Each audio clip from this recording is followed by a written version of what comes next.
ప్రపంచవ్యాప్తంగా హిందువులందరి యొక్క శ్రద్ధా కేంద్రం కోట్లాది మంది భక్తుల యొక్క కొంగు బంగారమైన తిరుమల తిరుపతి శ్రీ వెంకటేశ్వర స్వామి యొక్క లడ్డు ప్రసాదం తయారీలో పశువుల కొవ్వు మరియు కల్తీ నూనెల వినియోగం జరిగినట్లుగా రిపోర్టులు వచ్చినందున ఈ విషయం మీద దేశంలోని అత్యున్నతమైన విచారణ జరిపి దోషులను వెంటనే గుర్తించి బహిరంగంగా ఉరితీయాలని హిందూ దేవాలయ పరిరక్షణ సమితి డిమాండ్ చేసింది.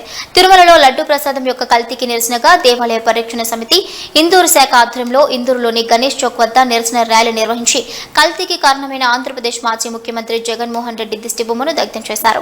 వైఎస్ జగన్మోహన్ రెడ్డి ముఖ్యమంత్రి అయిన నాటి నుంచి హిందూ దేవాలయాలను హిందూ దేవాలయ వ్యవస్థను నిర్వీర్యం చేయడమే లక్ష్యంగా కుట్రలు పన్నాడని, దేవాలయాలను ధ్వంసం చేయడం, దేవుడి రథాలను దహనం చేయడం, దేవాలయాల స్థలాలను చర్చిలకు రాసి ఇవ్వటం వంటి ఎన్నో దుర్మార్గాలకు పాల్పడటమే కాకుండా దేవీ దేవతల పట్ల ఎన్నో అనుచితమైన నిర్ణయాలు తీసుకున్నాడని ఆరోపించారు.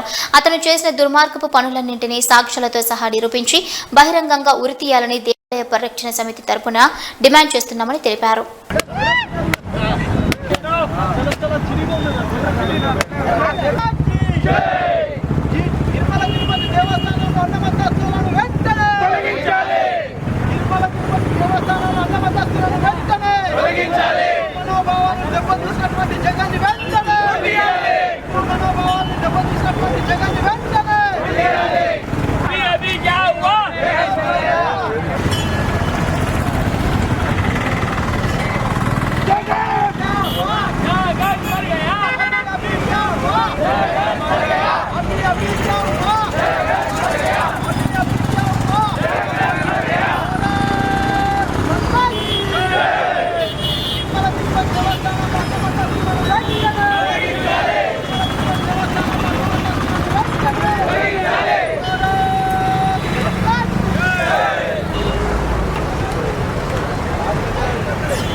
తిరుమల తిరుపతి దేవస్థానంలో ఎన్నో అక్రమాలకి ఈరోజు కళ్ళకు కనబడేటట్టు ఆంధ్రప్రదేశ్ సీఎం చంద్రబాబు నాయుడు గారు లడ్డూలో గతంలో అనేక హిందూ సంఘాలు తిరుమల తిరుపతి దేవస్థానంలో అక్రమాలను అన్ని మతస్థుల నిర్మాణాలను కూడా బయటకు తీయడం జరిగింది.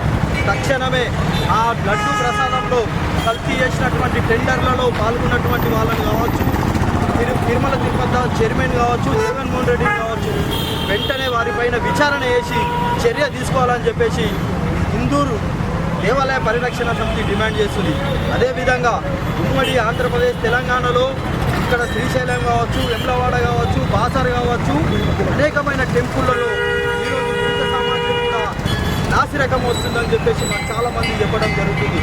తక్షణమే వాటిపైన దృష్టి పెట్టి, ఎండోమెంట్ దృష్టి పెట్టి వారు ఏ రకంగా అయితే నాసిరకం వస్తుందో ఆ వెంటనే తొలగించి పరమ పవిత్రమైన దేవస్థానాలలో నాసిరకం కాకుండా జెన్యూన్గా ఏదైతే ఉంటుందో వాళ్ళనే టెండర్లను పిలిచి వాళ్ళ తప్ప ఏర్పరచాలని చెప్పేసి మేము డిమాండ్ చేయడం జరుగుతుంది.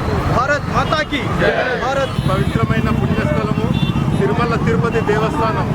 ప్రపంచంలో ఉన్న హిందువులందరూ కూడా భారతదేశంలో ఉన్న తిరుమల తిరుపతిని దర్శించుకొని అక్కడ లడ్డూని తినాలని, అంటే సాక్షాత్తు వెంకటేశ్వర స్వామి వారు ప్రసాదించిన లడ్డు అంత ప్రత్యేకం. కొన్ని వందల సంవత్సరాల నుంచి కూడా తిరుమల తిరుపతి లడ్డు అంటే అంత ప్రత్యేకత ఉంది. అట్లాంటి ప్రత్యేకత ఉన్న లడ్డూని గత ప్రభుత్వంలో సీఎం జగన్మోహన్ రెడ్డి కావచ్చు, అక్కడ ఉన్న టీటీడీ చైర్మన్ కావచ్చు, అదే లడ్డూని విషపూరితం చేసి దేశంలో ఉన్న హిందువులందరి మనోభావాలు దెబ్బతీసే విధంగా ప్రయత్నం చేసినందుకు ఇప్పుడున్న ప్రభుత్వము, కేంద్ర ప్రభుత్వము అందరూ కూడా కలిసి జగన్మోహన్ రెడ్డిని, ఆ టీటీడీ చైర్మన్ని ఉరిదీయాల కఠినంగా శిక్షించి రేపు ఇంకొకరు ఈ విధంగా హిందువులపైన కానీ దేవాలయాలపైన కానీ అక్రమం చేయకుండా వాళ్ళకు తగిన బుద్ధి చెప్పాలని కూడా ఎంతో బాధకు గురవుతున్నారు. ప్రపంచంలోనే ప్రసిద్ధి చెందినటువంటి తిరుపతి లడ్డూని ఈరోజు ఆవు యొక్క కొమ్ముతోని అదే రకంగా చేపల యొక్క నూనెతో తయారు చేసిన విషయం విని యావత్ హిందువులందరూ కూడా ఎంతో దుఃఖిస్తున్నారు. ఇటువంటి దానికి కారణమైనటువంటి గత ప్రభుత్వం మాజీ ముఖ్యమంత్రి జగన్ పైన ఇప్పుడున్నటువంటి ప్రభుత్వం కానీ కేంద్ర ప్రభుత్వం కానీ కఠినమైన చర్యలు తీసుకోవాలని మేమందరం కూడా హిందూ దేవాలయ పరిరక్షణ సమితి నుంచి అందరూ మేము విజ్ఞప్తి చేస్తున్నాం. అదే రకంగా ఏదైతే తిరుపతి దేవాలయంతో పెట్టుకొని నీ అయ్యా ఏ రకంగానైతే ఈరోజు కుక్క సాగు చచ్చాడో నువ్వు కూడా అదే రకంగా చస్తావని మేమందరం కూడా ఆ తిరుపతి దేవుణ్ణి మేమందరం కూడా నీకు కూడా అదే రకంగా కావాలని కోరుకుంటున్నాం.